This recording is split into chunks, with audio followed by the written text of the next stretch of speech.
new political debate is starting to gain attention across Nigeria, and it involves two names that many people already know very well, Peter Obi and Rabiu Kwankwaso. But this time, the conversation is not just coming from Nigerian politicians or party supporters. It is coming from an American political figure who has openly said he would oppose any presidential ticket that brings Peter Obi and Kwankwaso together. The comments have sparked reactions across social media, political circles, and among supporters of different parties. Some people believe his views should not matter in Nigeria's internal politics. Others think his statement could affect how international observers view any future political alliance involving these major opposition figures. Before we go deeper, if you enjoy balanced political analysis and updates that break down complex stories in simple language, take a second to like this video, subscribe to the channel, and share it with others. And most importantly, drop your opinion in the comment section, because this is one of those discussions where Nigerians clearly have very different views. Now, let's look at what happened. According to reports published by several media outlets, former American political figure Mike Arnold publicly rejected the idea of a Peter Obi and Rabiu Kwankwaso presidential alliance. Reports indicate that Arnold described such a ticket as a national disaster and warned that he would actively oppose it. His statement came amid growing discussions about possible political realignments ahead of the next major election cycle. Over the past several months, political observers have been watching movements among opposition politicians, especially as conversations continue about how different political blocs could unite to challenge the ruling establishment. Peter Obi remains one of the most talked about political figures in Nigeria. Since the last presidential election, he has maintained a strong support base, particularly among young Nigerians and many urban voters. His supporters often point to his campaign message about accountability, economic reforms, and governance. Rabiu Kwankwaso, on the other hand, remains a major political force, especially in parts of northern Nigeria. His political structure and loyal following have made him one of the few politicians who consistently commands attention whenever discussions about future elections begin. Because both men have significant political influence, there has been speculation that some form of alliance between them could emerge in the future. Supporters of such an alliance argue that combining their political strengths could create a stronger opposition platform. However, not everyone agrees with that idea.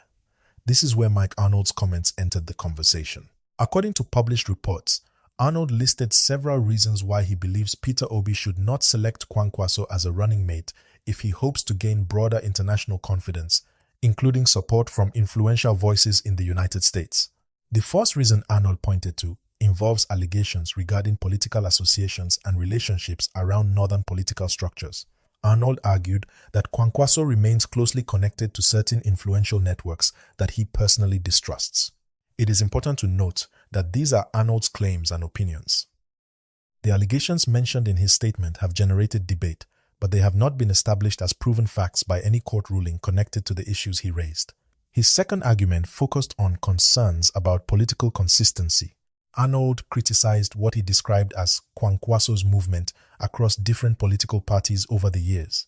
According to him, frequent political realignments raise questions about long-term political commitments and ideological stability.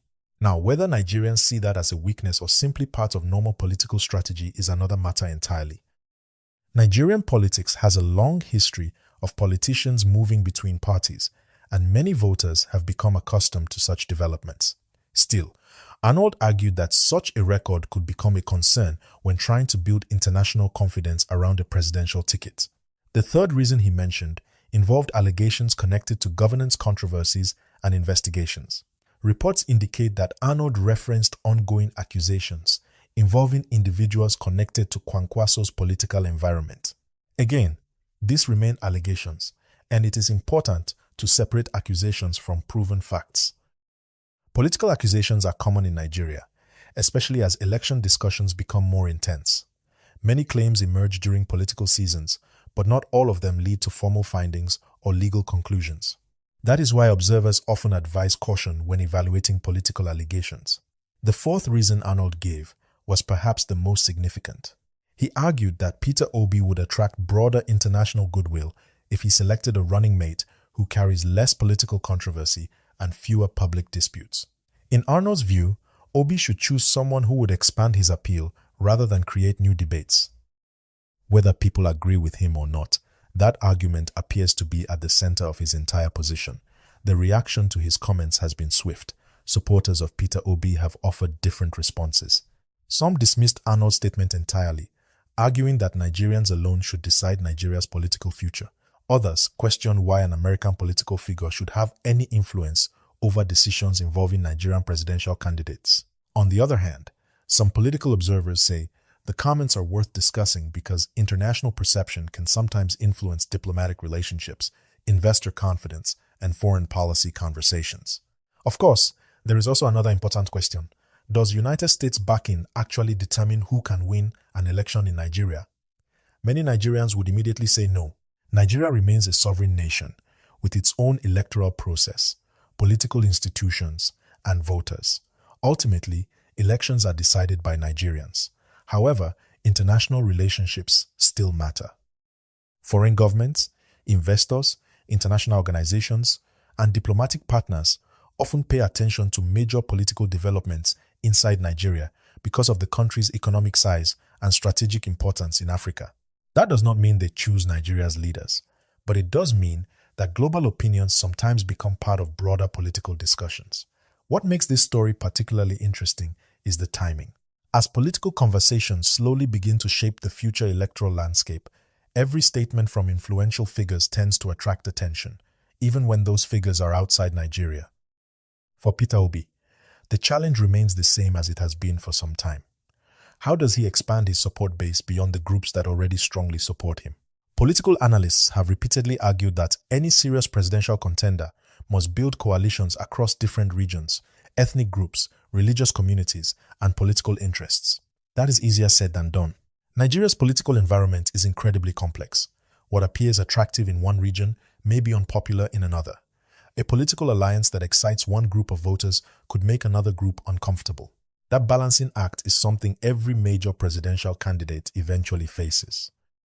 For Kwankwaso, the discussion also raises questions about his future political strategy.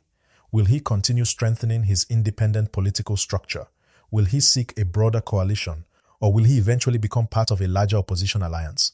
At this stage, there are more questions than answers. Neither Peter Obi nor Kwankwaso has built a political career by avoiding difficult political calculations. Both understand that elections are often won through negotiations, alliances, compromises, and strategic decisions. That is why many observers believe conversations like this will continue for months and perhaps years before Nigerians finally head to another major election. What is also interesting is how social media has amplified the entire debate. Within hours of Arnold's comments becoming widely shared, supporters and critics of different political camps were already arguing online. Some agreed with him. Some rejected everything he said. Others focused less on the message itself and more on why an American figure was commenting on Nigerian politics in the first place. That reaction shows just how politically engaged many Nigerians have become. People are paying attention, they are analyzing statements, they are debating alliances, and they are already thinking ahead to the future. As always, the reality is that political success depends on many factors, not just one endorsement or one criticism. Public perception matters. Party structure matters. Campaign organization matters. Regional support matters. Economic conditions matter. And perhaps most importantly, voters matter. That is why no single statement, whether from Nigeria or abroad, automatically determines political outcomes. Still, comments like these can influence conversations, shape narratives, and create new debates that political actors must respond to. And that appears to be exactly what is happening now.